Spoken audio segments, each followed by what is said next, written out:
présence nombreuse. On est très heureux de vous accueillir pour un événement exceptionnel, une conférence de presse exceptionnelle. Je tiens vraiment à chaleureusement remercier Michael pour sa confiance. Je vous raconterai un petit peu la genèse de l'histoire, qui a été assez savoureuse. Je tiens à remercier les partenaires institutionnels, les amis qui sont à cette table, sans qui cette opération n'aurait pas pu se réaliser. Parce que tout simplement, je crois qu'on a une chance inouïe, c'est que l'USAM Lingard aujourd'hui implique totalement ses partenaires institutionnels, la ville, premier partenaire du club, mais également tous les autres partenaires institutionnels. Et je crois que c'est une belle chose pour l'ensemble du territoire que la venue de Michael à l'USAM Lingard. Quelques petits points un petit peu pour vous rappeler la genèse. Écoutez, je crois qu'encore aujourd'hui, je viens d'apprendre quelque chose.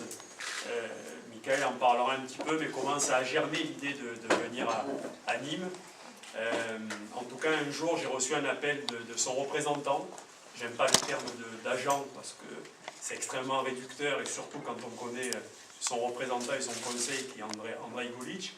C'est un représentant très actif, qui pense beaucoup à la fois aux intérêts de ses joueurs, mais surtout aussi à la possibilité de créer quelque chose entre un club et le joueur.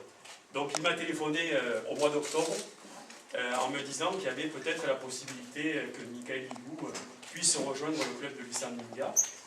Au début, je dois vous avouer que j'ai pensé de manière extrêmement classique qu'on pouvait jouer, on pouvait servir de lièvre au club de Montpellier ou à d'autres clubs, à savoir se servir et utiliser la négociation dans ce sens-là.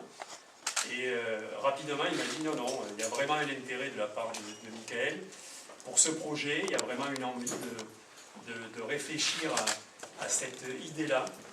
Et ce n'était pas une histoire de proximité. Je crois que j'ai entendu plusieurs fois, oui, la proximité de Nîmes avec Montpellier.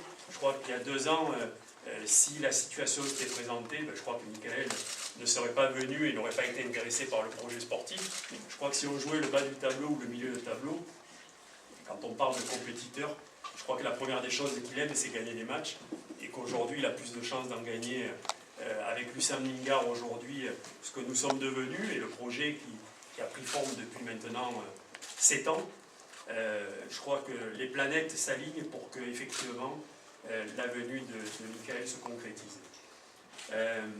Donc on a discuté longuement, on s'est rencontrés, on a appris un petit peu à se connaître, et rapidement on s'est rendu compte quand même que oui, il y avait réellement un intérêt et une envie de faire un bout de chemin ensemble. Donc ça c'est quelque chose de formidable, bien évidemment à vivre, parce qu'on sait les retombées que cela peut avoir, et j'en parlerai après, à la fois en termes d'image, mais surtout en termes de sportif et philosophique. À noter que pendant cette période-là, immédiatement, j'ai informé Franck, et Franck a été de suite concerté pour la pertinence ou pas de sa venue, l'envie lui aussi de collaborer, l'envie de construire le puzzle que l'on a mis ensemble en place depuis maintenant plusieurs saisons. Et il est évident que tout ceci faisait sens et qu'il avait envie de bien évidemment connaître cette aventure-là. Premier point, comme je l'ai dit, c'est l'aspect sportif.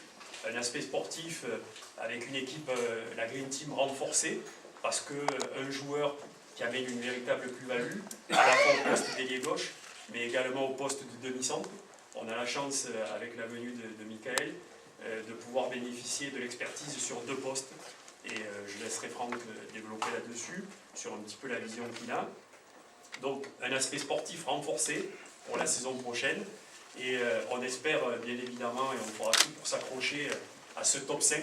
Et actuellement, on est 4e, donc en bonne place pour aller jouer une Coupe d'Europe qui est attendue depuis 25 ans sur la ville de Nîmes. Ça serait formidable d'y arriver. Avec en plus la venue de Michael, ça serait quelque chose de formidable. Donc une vraie plus-value sportive. Un deuxième point qui est une plus-value bien évidemment économique. On sait que le sport et l'économie sont liés. Aujourd'hui, vous venez de plusieurs endroits de France. Vous avez certainement pris le train, peut-être certains logés à Nîmes la veille, location de voiture. Enfin, on voit que déjà une simple conférence de presse crée de l'économie pour le territoire, pour la ville de Nîmes. On sait que l'image est renforcée, on a explosé sur les réseaux sociaux depuis la venue de Michael, et l'USAM Nîmes-Gare est passé depuis quelques jours dans une autre dimension. Je me suis entretenu avec certains d'entre vous, et c'est vrai qu'on a le sentiment que vraiment on a basculé dans une autre dimension.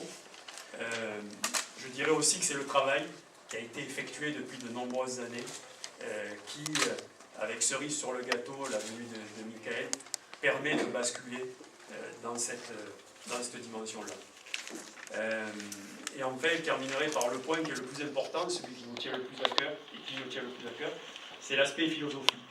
Je crois qu'aujourd'hui, dans un monde dans lequel on évolue, la passion, la transmission, les valeurs que Michael porte en tant que sportif de haut niveau, ce sont des choses extrêmement précieuses pour le club de l'USAM Nîmes-Gare et pour ce que je souhaite que nous portions. Imaginons que 700 licenciés aujourd'hui, 200 jeunes filles et 500 garçons, vont pouvoir être en contact quasi permanent à travers les entraînements, et je sais que c'est quelque chose qui lui tient à cœur. Ils vont pouvoir échanger, ils vont pouvoir discuter avec lui, donc on va être vraiment dans la transmission et dans le vrai, allez, on va dire le vrai partage et la vraie communion. C'est aussi la passion pour vous, à la fois les journalistes, mais aussi bien évidemment les supporters de la Green Team, les partenaires au sens large. Et je crois qu'une ville passion comme elle est, cette ville de Nîmes, avec un Parnasse infernal comme il est, je crois que la venue et le mariage avec Michael, c'est quelque chose de très fort, parce que tout simplement, c'est un public de connaisseurs, ce sont des supporters connaisseurs, et je crois qu'on va vivre des moments extrêmement forts.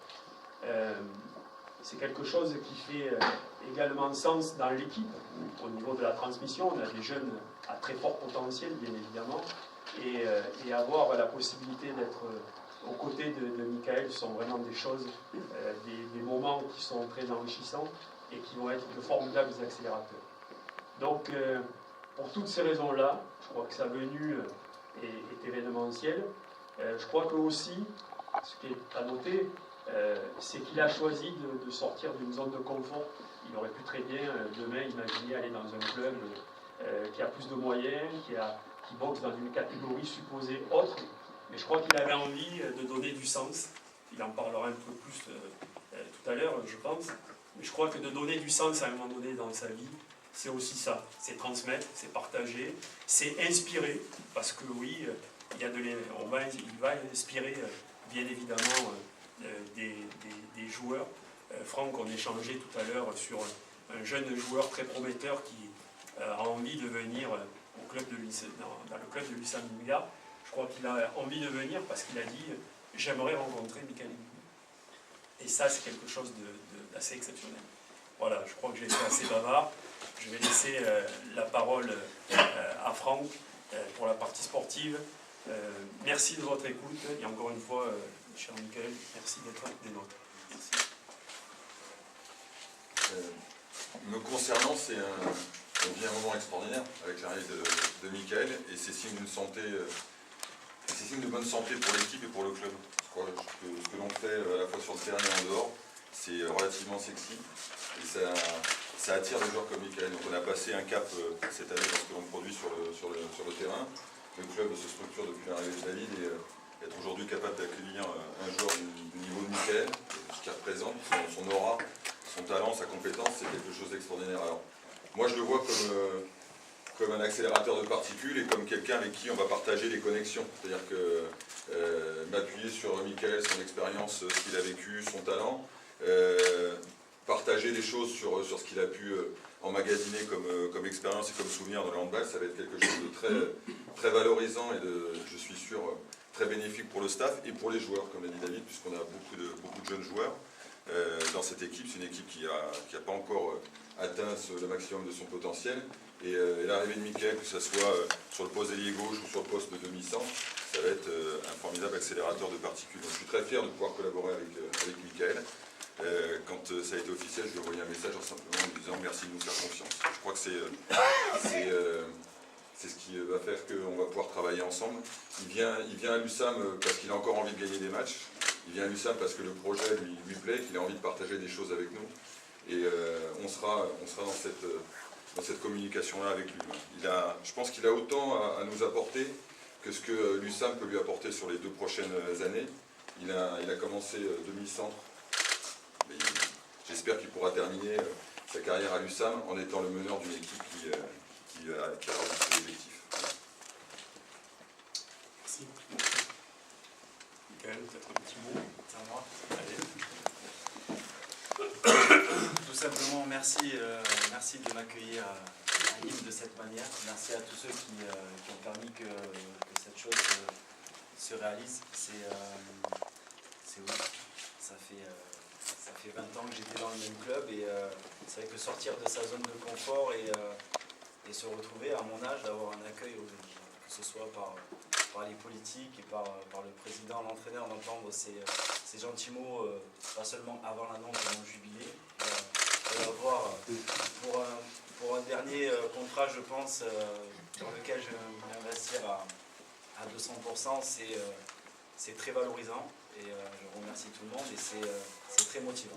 Très motivant à la fois par rapport à ce que je vois de loin de Nîmes, de ce que Nîmes produit ces dernières années et encore plus sur les 2 dernières saisons où l'année dernière il y a eu quand même une finale de Coupe de France avec une équipe qui a le 10e budget, je crois, de la LNH où à chaque fois on vient avec Montpellier ici et toutes les autres équipes, on sait combien il est difficile à la fois de venir gagner ici parce qu'il y a à la fois un public qui est beau, qui est chaud, qui est connaisseur et combien c'est difficile aussi de les gagner quand on les reçoit.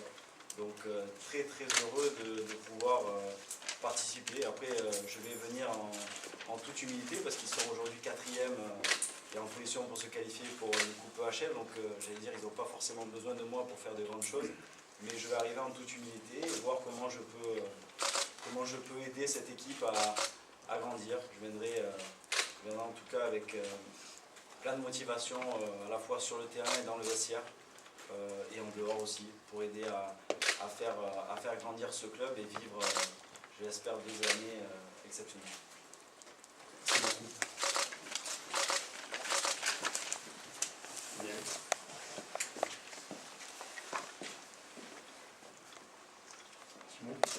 Petit mot, d'accord. Écoutez, moi, quand David Tébide est venu me parler de ce projet il y a à peu près un mois dans mon bureau, j'ai tout de suite souscrit parce qu'effectivement, avoir Michael Guigou à l'USAM, c'est un plus, c'est quand même un joueur exceptionnel avec plusieurs titres de champion d'Europe. Enfin, je crois qu'effectivement, ce joueur-là, c'est un joueur qu'il nous fallait. Je pense que l'USAM en avait besoin. Effectivement, ils font une très bonne saison puisqu'on est 4e et on va jouer l'Europe l'an prochain. J'en suis persuadé. Donc je crois qu'effectivement, un joueur de cet acabit au sein du club, c'est un plus. Et je félicite David d'avoir eu cette idée, d'avoir perçu jusqu'au bout, puisqu'effectivement, ça a été un long cheminement qui a réussi, puisqu'effectivement, M. Guigou avait plusieurs pistes. Il a choisi Nîmes, je crois que c'est un plus. Donc l'an prochain, on va l'avoir joué en vert. Je crois que ça sera plus en bleu, mais ça sera en vert. Et on ira l'applaudir au Parnasse, puisqu'effectivement, c'est un club qui joue au Parnasse et on a beaucoup de plaisir à les retrouver. On va les retrouver dès jeudi contre Dunkerque. Et je suis persuadé qu'on aura une très belle saison. En attendant, M. Guigou, il est là renforcer le club. Merci beaucoup. Non, je ne vais pas reprendre les propos de M. le maire, non, juste dire à quel point on est heureux. David, merci pour ton implication, ton dynamisme. Je crois que ce que tu réussis aujourd'hui avec l'arrivée d'une star et d'un grand monsieur du handball, c'est tout simplement exceptionnel. Michael, vous serez un très bel ambassadeur pour la ville, un bel ambassadeur pour le territoire. Sachez qu'on est très fiers. Il y a Franck aussi qui est présent, qui peut témoigner avec monsieur le maire, que la ville de Nîmes est aux côtés du club et bien évidemment aux côtés d'un joueur de votre niveau. Vous êtes pour nous un des plus grands palmarès du handball français et pour nous c'est une véritable fierté de vous accueillir aux côtés du coach et aux côtés de David. Ce qui est fait aujourd'hui par l'USAM est remarquable Et en tant qu'élu à la ville de Nîmes, on ne peut que vous féliciter et vous remercier et vous souhaiter la bienvenue. Merci. Monsieur Soulas, Oui, pour le métropole. merci. Oui, Monsieur le Président, lorsque je vous ai croisé mercredi ou jeudi au Parnasse, vous m'avez dit le stylo est prêt, mais ce n'est pas encore fait. Et là, je vous ai répondu, vous le méritez bien. Oui, vous le méritez bien parce que moi, j'ai connu l'époque des Séré, des Durand, du professeur Monsieur de Lussat, au Mont du Camp. Quel chemin parcouru. Mais ce qu'il faut dire aujourd'hui, c'est que quand un club comme Nîmes se rapproche d'un joueur d'excellence comme M. Guigou et qu'il y a une réciprocité dans la reconnaissance de l'un et de l'autre, c'est-à-dire la grandeur du joueur et aussi le confort du club, je crois que c'est toute une ville qui peut, monsieur le maire l'a dit, et là je poursuis, c'est toute une ville, une métropole qui peut se réjouir de cela. Et sans aller plus loin, je vais vous remettre une photo. Peut-être que vous l'avez, monsieur le maire la connaît cette photo. Et c'est tout ce que je peux vous souhaiter. Avec monsieur Guigou, vous allez la voir. Ça va vous rappeler quelque chose.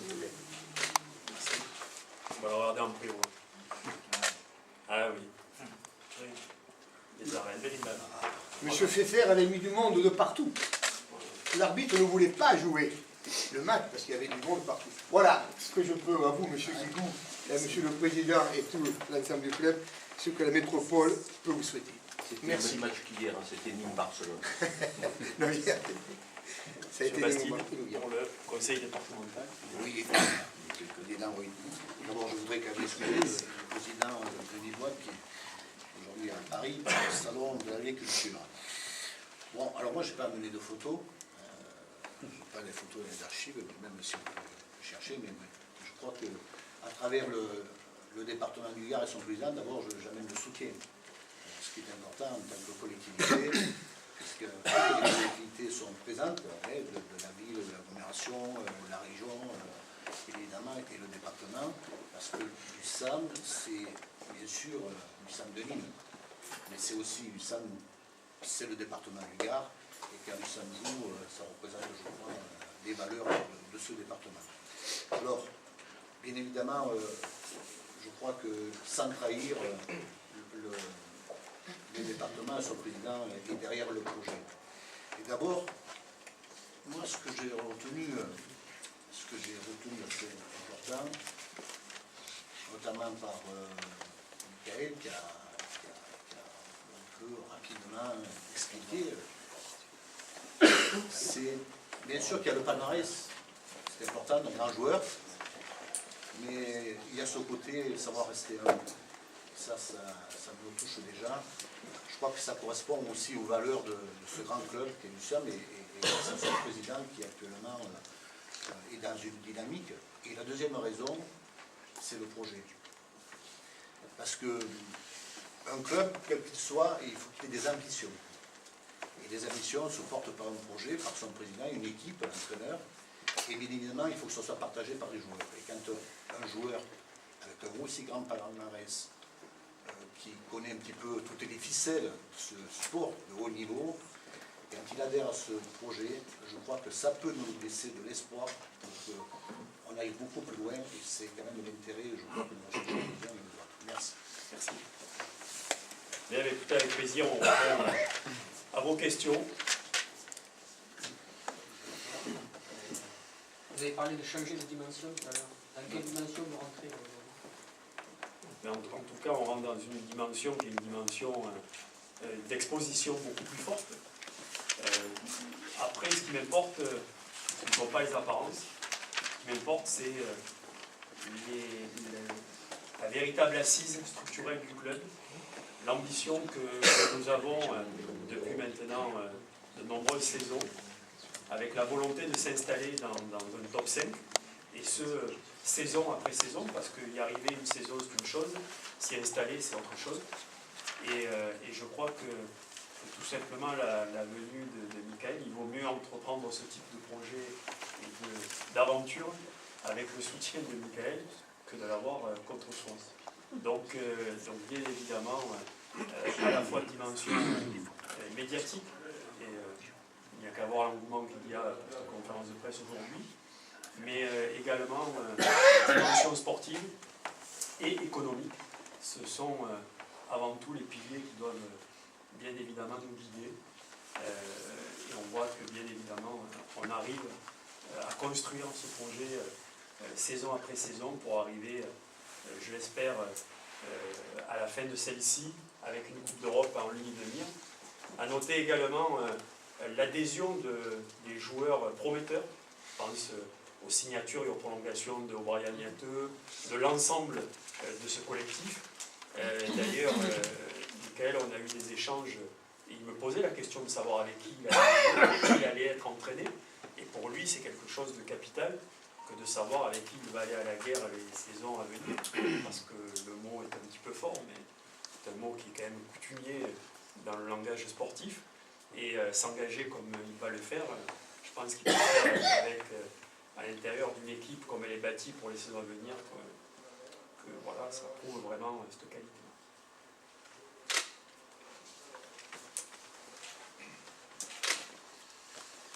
Coach, la vie de Michael, est-ce que c'est peut-être le schéma que parce que comme le disait le président, du Mancel, peut-être titiller ce fameux top 3 pour l'année prochaine? Sportivement, on se fixe pas de limite, mais moi ce que je sais des saisons que l'on vient de vivre, c'est qu'il faut aussi être patient, construire les choses pas à pas. C'est ce qu'on est en train de faire. On a progressé de manière, je pense, conséquente cette année. On a fait preuve de plus de régularité. Je pense que Mika peut nous aider aussi à faire ce pas supplémentaire dans les gros matchs. C'est vrai que cette année, on a calé contre Chambéry, contre Montpellier, même si on a fait nul contre le PSG.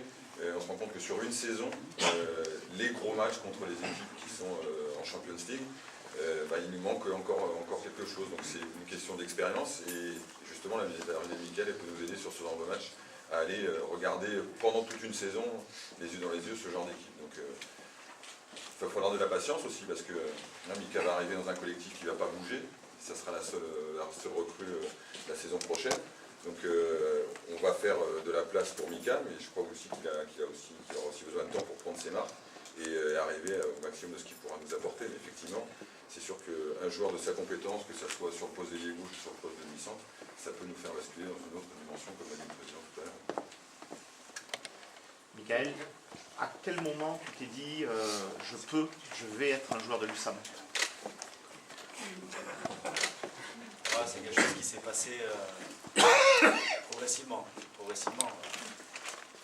À la fois dans les discussions que j'avais avec tout le monde, Montpellier, Nantes et Nîmes, mais il y avait quelque chose qui me laissait penser ou qui m'amenait progressivement vers Nîmes pour tout un tas de raisons, pour le projet sportif, par rapport aux rencontres aussi que j'ai eues avec David le lendemain du match contre Nîmes.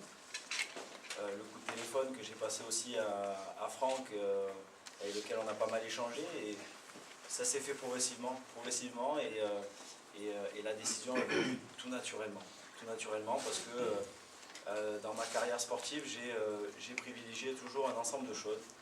Ça, c'est caché à personne. Hein. J'ai d'ailleurs refusé d'aller à Ciudad Real. C'était une équipe composée de Galactiques et pour un ensemble de choses, pour mon bien-être familial, pour ces raisons-là aussi, je suis parti là-bas. Donc Nîmes à la fois par rapport à ce côté attrayant qu'ils ont, hein, c'est vrai que c'est une équipe sexy, comme le disait Franck. Il y a beaucoup de bonnes ondes du côté de Nîmes et c'est tout naturellement que progressivement la décision s'est imposée à moi. David, tout à l'heure Mika disait que vous aviez fait une finale de Coupe de France avec le 10e budget. Est-ce que sa présence peut faire en sorte que vous grimpiez un petit peu dans cette hiérarchie et qu'à court terme vous puissiez augmenter votre masse salariale pour continuer à vous renforcer de cette manière-là? Alors je pense que, en tout cas, le rang du club va évoluer au niveau de son budget, naturellement par le soutien des collectivités, par les partenariats privés, par l'engouement aussi que l'on va avoir, c'est sûr, à l'intérieur du Parnasse et des supporters, et tout ça va amener évidemment un budget qui sera un petit peu supérieur à celui que l'on a actuellement. Le delta quand même avec le médian d'un club de Lidl Star League de première division, il était tellement éloigné, et il est toujours tellement éloigné aujourd'hui, qu'on va espérer le rattraper. Je rappelle qu'il est de 4,5 millions, 4,6 millions le médian. Aujourd'hui, on est plutôt à 3,6 millions, 3,7 millions. Donc il y a 700 800 000 euros qui nous séparent. Ça serait déjà un vrai plaisir que d'arriver à surfer et à exister dans cette zone médiane. Et pour répondre à la question, oui, je pense que le budget va continuer à augmenter, mais l'écart est quand même important avec les gros top clubs. Et d'ailleurs, ça amène une équation qui est une équation assez amusante, c'est que dans les sports où on met beaucoup de buts ou beaucoup de points, en général, les clubs les plus riches, et on le voit dans tous les sports, le basket, le volley, le handball, ce sont les clubs les plus riches qui, en général, le rugby, je l'ai dit, sont bien évidemment en haut de l'affiche. Aujourd'hui, faire l'équation d'un club qui a le 10e budget et arriver à être 4e actuellement, avoir fait, comme ça a été dit, une finale de Coupe de France, je crois que c'est vraiment une équation qui dérègle un petit peu la règle, qui déforme un petit peu cette équation-là.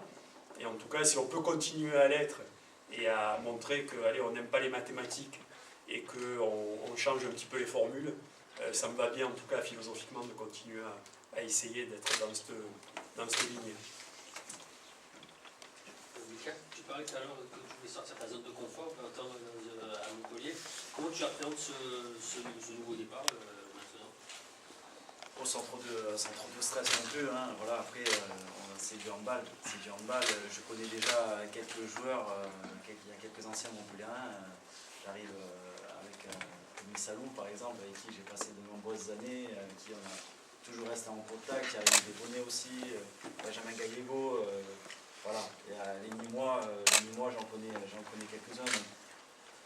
Bien sûr que les choses vont être un peu différentes parce qu'il y a un style de jeu, il y a des relations fines à avoir avec les joueurs près de moi. Mais après, oui, on sort un peu d'une zone de confort parce qu'il va y avoir, je pense que je ne vais pas passer le même été, cet été, en tout cas au niveau de ma préparation à la fois physique et mentale, que ce que j'ai pu faire les dernières années, ce qui est totalement normal. Donc voilà, par rapport à ça, l'investissement va être encore plus fort et on a parlé déjà avec Franck, on va voir comment on se rapproche petit à petit pour discuter tout ça, mais je crois que les choses vont venir tout naturellement et c'est plus moi qui vais découvrir comment le club fonctionne et comment l'équipe fonctionne et j'essaierai d'aider au fur et à mesure, mais il va y avoir bien sûr une préparation que j'ai déjà commencé à faire. Je note déjà des petites idées de temps en temps pour essayer d'aider l'équipe dès que je vais arriver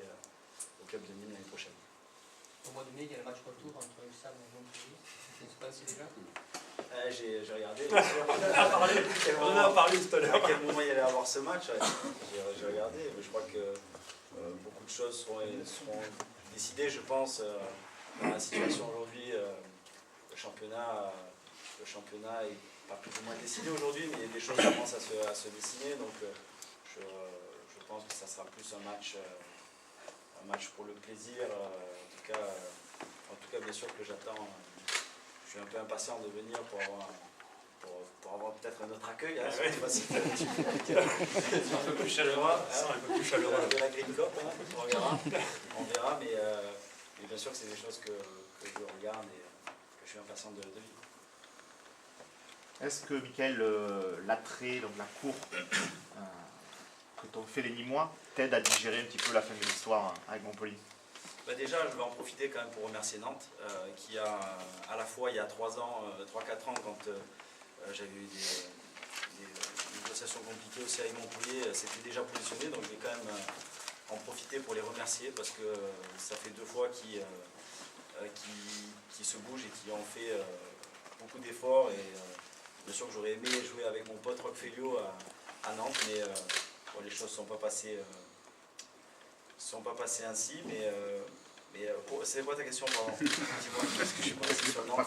Non, je dis là, est-ce que l'attrait, la séduction et la cour que t'ont fait les Nîmois t'aide un peu à digérer la fin de l'histoire avec Montpellier? Je crois que dans la vie, il faut relativiser. On parle de handball, je suis un privilégié, on a des salaires qui sont très loin de ce que tout le monde peut vivre au quotidien. J'ai une vie de famille dans laquelle je suis complètement épanoui. Je suis en équipe de France de handball, on a la maison du handball dans un confort qui est extrême. Donc bien sûr que ce sont des choses que je n'avais pas forcément planifiées, qui ont mis quelques semaines à être digérées, mais aujourd'hui, quand je vois l'accueil que j'ai aujourd'hui et le projet qui se présente à moi pour continuer à faire du handball, qui est avant tout qui est un sport, qui est ma passion, je crois que pour jouer au ballon tous les jours, hein, c'est pas donné à tout le monde, être applaudi par 5000 personnes, c'est pas tout le monde qui a ça en allant au travail, donc je suis avant tout un privilégié par rapport à ça. Je suis très très heureux de ce qui se passe aujourd'hui. Du coup, est-ce que ça peut, alors, je ne sais pas si ta carrière a besoin d'être reboostée, mais est-ce que ça peut rebooster ta fin de carrière? Je vais en profiter aussi pour parler des Jeux Olympiques. Les Jeux Olympiques est un objectif, bien sûr, mais mon objectif de tous les jours, c'est de prendre du plaisir sur le terrain, d'être respecté. C'est la première chose que j'ai dit à David, parce que David il m'a dit, bon, tu ne vas pas venir à Nîmes que pour un an, et venir faire les Jeux et partir. J'écoute, moi, aujourd'hui, les Jeux Olympiques sont un objectif, bien sûr, mais avant tout, je veux faire du handball, prendre du plaisir sur le terrain tous les jours, partager avec mes coéquipiers et vivre dans un environnement où on me respecte. Et aujourd'hui, j'ai l'impression pas qu'une impression, mais je pense avoir le sentiment que tout ça, je vais pouvoir l'avoir à Lucin. Ça veut dire qu'on peut espérer pouvoir jouer plus longtemps que 2 ans à Nîmes? Ça dépend la peine. C'est une discussion qu'on a eue tout à fait informée. Je lui ai dit, tu sais, on est parti sur 2 ans, mais on s'autorise tout. Donc, l'histoire, c'est à nous de l'écrire ensemble. Je pense qu'on va te parler des Jeux de Paris. C'est les Jeux de Paris, c'est peut-être plus pour le pitch, tu vois. Et comme Rémi Desvolets et Rémi Salou aussi, je me demande ce qu'il arrive à faire sur le sabre. Non, mais c'est. Je pense plus à 2024 beach. En plus, tu fais sortir le gardien, il y a un joueur qui peut rentrer apparemment. Tu joues en surnombre, donc c'est quelque chose qui peut. Non, mais c'est sûr que en étant. Pas trop parler de Montpellier, mais en étant dans le système de Montpellier au niveau des discussions ces dernières années, c'est vrai qu'il y avait un peu ce blocage par rapport à des dates que tu es plus ou moins obligé de prendre par rapport à voilà.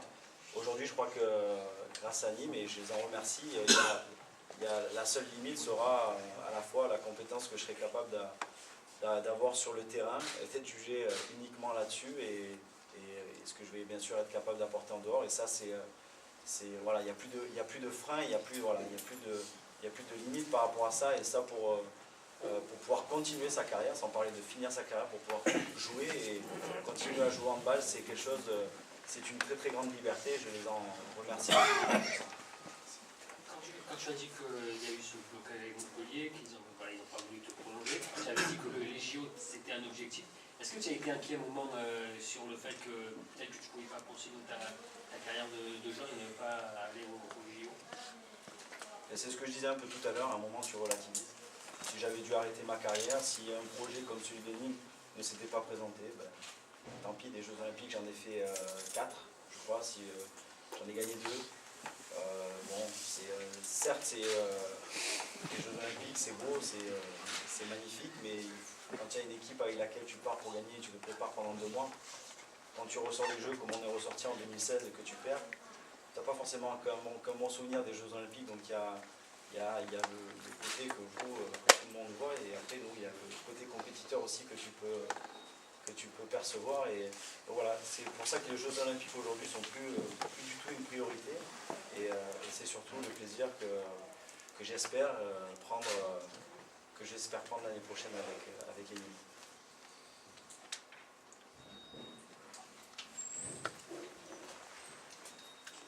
Ram, Alain Porte, AO, Audition, Bignou, c'est un poste où il n'y a que des hommes exceptionnels.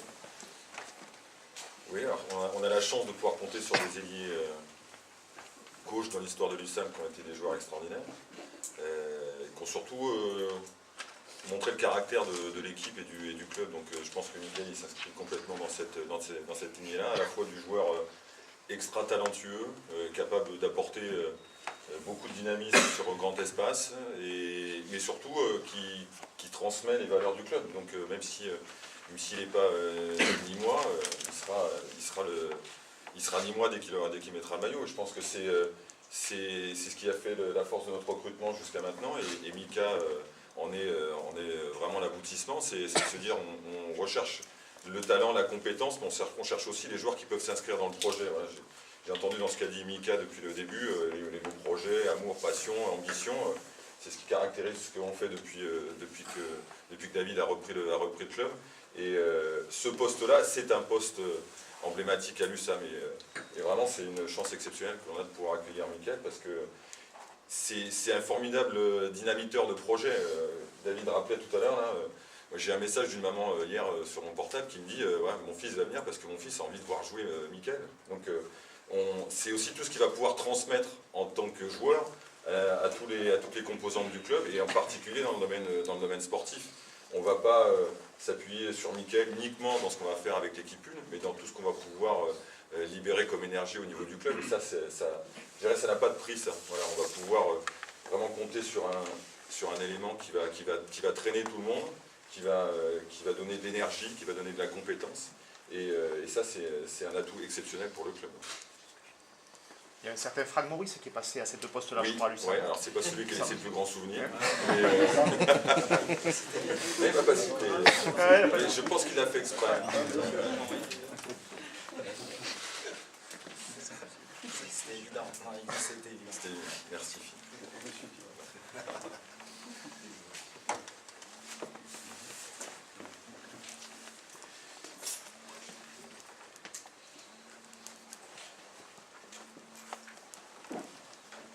Parenthèse, puisque j'ai oublié de le préciser, vice-président de la région Kamel Chibli, qui historiquement, on a toujours entendu parler de la région en disant que c'était Montpellier.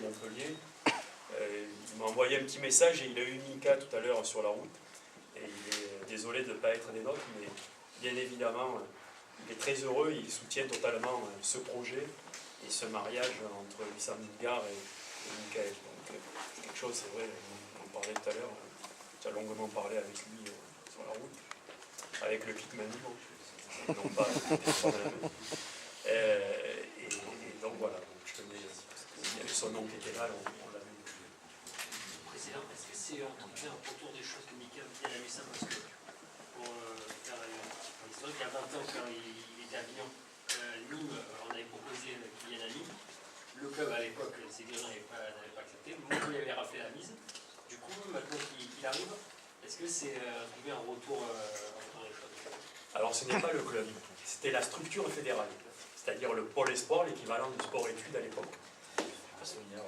C'était... Ah ouais, c'était... le Chambéry. Donc je vais défendre le club et la ville. Non, on ne l'avait pas raté. Par contre, effectivement, à l'époque, le sport-études, puisque ce n'était pas le pôle sport, c'était vrai qu'il avait eu la possibilité de l'intégrer. Écoutez, on n'était pas là, Franck et moi-même, à l'époque. Donc on n'avait pas pu glisser un petit mot à l'époque pour personne en place. Mais bon, ainsi va la vie. Je crois que l'histoire est belle, puisque effectivement, après une carrière comme il l'a connue, impulser une nouvelle aventure à ce moment de sa vie, à la fois privée et professionnelle, on est vraiment dans un alignement des planètes, comme je l'ai dit, qui est pertinent pour tout le monde. Donc j'ai plutôt l'habitude de regarder le présent et l'avenir, et le rétroviseur, il sert aussi pour faire de jolis créneaux, mais j'ai plutôt tendance à me projeter vers l'avant et à regarder aujourd'hui. Aujourd'hui, on est 4e et on espère gagner contre Dunkerque, qui va être un gros combat jeudi. Et on aura le temps d'accueillir sportivement, dans les meilleures conditions, Mickaël. Et je suis sûr que l'aventure sera belle.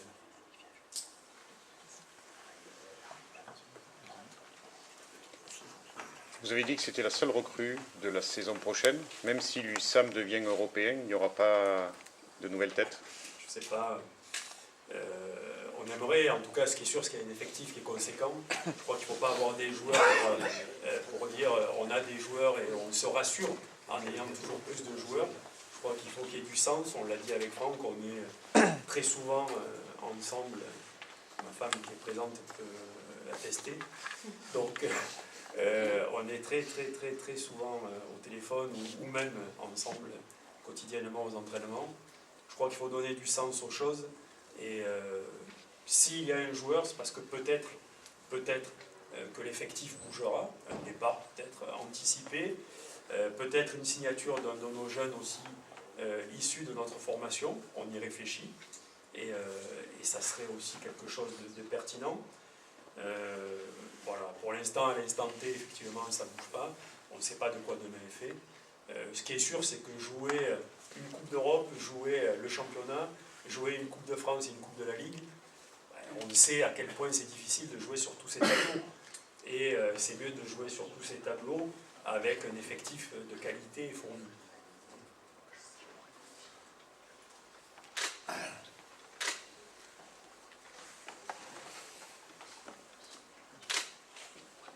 Alors j'aimerais rajouter, parce que ça n'a pas été évoqué, dire que la venue de Michael, elle s'inscrit dans un projet extrêmement large et global. Lorsqu'on a discuté, il a parlé de sa passion, de son plaisir de jouer et d'être joueur, mais on a parlé d'après. Parce que l'idée comme je l'ai dit, c'est d'essayer de donner du sens aux choses. Et quand Michael dit « j'ai envie de venir jouer à Nîmes », je crois qu'au-delà de ça, c'est qu'est-ce qui peut se passer après. Et rapidement, on a convenu, avec de nombreuses discussions, de nombreux échanges, que ce qui le passionnait, ce qui lui donnait envie par la suite, c'était pas comme ça aurait pu être imaginé, comme ça aurait pu être envisagé d'entraîner. Je pense que c'est pas pour l'instant une séquence, il en parlera mieux, c'est pas une séquence pour l'instant qui est dans son esprit. Par contre, se mettre au service d'un projet, se mettre au service d'un club, pour le faire grandir, pour continuer à le faire évoluer, lui-même se former, parce que c'est aussi pour lui quelque chose qu'il va découvrir. On a convenu de continuer l'aventure, après l'aventure sportive, sur une mission de conseil, une mission de conseiller, je n'aime pas ce terme, mais en tout cas on va le caricaturer, conseiller du président, mais en charge de missions très larges. Tout à l'heure, Franck parlait de la maman qui a téléphoné pour que son fils intègre le club. Il faut savoir que c'est un espoir fédéral dont on parle, donc un joueur équipe de France jeune, que beaucoup de clubs en France veulent récupérer ce joueur. Bah, imaginez demain Jérôme Chauvet, manager, Franck Maurice, accompagné de Michael Guigou pour aller convaincre les parents de la pertinence de mettre leur enfant chez nous. Voilà un exemple de mission qui va peut-être lui être proposé.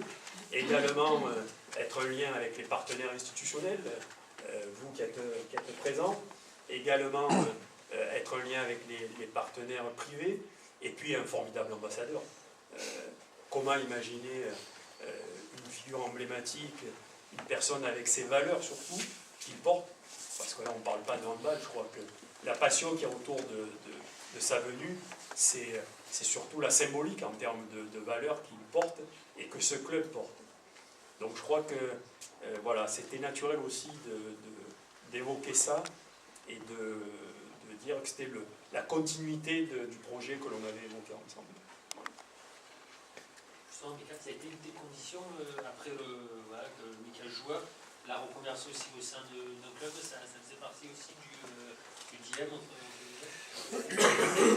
Je ne sais pas, en tout cas c'est pas ce qui m'a convaincu en premier, mais c'est une des choses dont on a été amené à discuter, oui, parce que le handball est ma passion, c'est un milieu que j'aime, c'est un milieu que je connais, c'est un milieu que j'ai envie de partager à la fois sur le terrain et être à la fois proche des joueurs, proche tout ce qui est question de recrutement, proche des institutions, c'est quelque chose que j'aime beaucoup et que j'ai toujours quelque part un peu envisagé de faire. Et Et je crois qu'au fur et à mesure des discussions, à la fois par rapport à le rapport qu'on est en train d'installer et qu'on est en train d'avoir depuis le début, me fait penser qu'il peut y avoir quelque chose à faire de vraiment sympa, surtout en plus dans un club qui ne se sert pas uniquement de son centre de formation pour récupérer un peu des sous, mais pour vraiment, voilà, on voit, on en a parlé, il y a déjà beaucoup de joueurs du centre de formation qui sont là, et forcément dans des clubs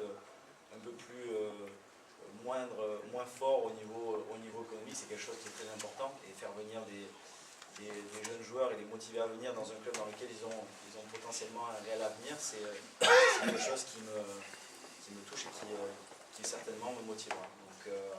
Donc on va voir petit à petit comment on va être amené à pouvoir fonctionner de cette manière-là, même si aujourd'hui on est très concentré sur le côté sportif, mais je pense qu'on va déjà, dès maintenant, voilà, évoquer toutes ces petites choses-là. Michael, vous avez choisi quoi comme numéro de maillot? C'était la... 2021. Hein? 2021. Ouais, 2021. C'est possible ou pas? Non, ça c'est encore... on a réfléchi parce que pour la présentation du maillot, il y a quelques jours, à savoir quel numéro j'allais porter. C'est difficile. Du coup, j'ai pris conseil auprès de ma fille qui m'a sorti, à mon avis, le chiffre qu'elle connaît le plus haut. Donc elle était très fière de me sortir ce numéro. Et après, j'ai demandé à mes collègues ce qu'ils en pensaient. Donc ça, je vais avoir le temps finalement, du fait qu'on ait mis le maillot 2021 pour m'y pencher et réfléchir à quel numéro je prendrai la saison prochaine.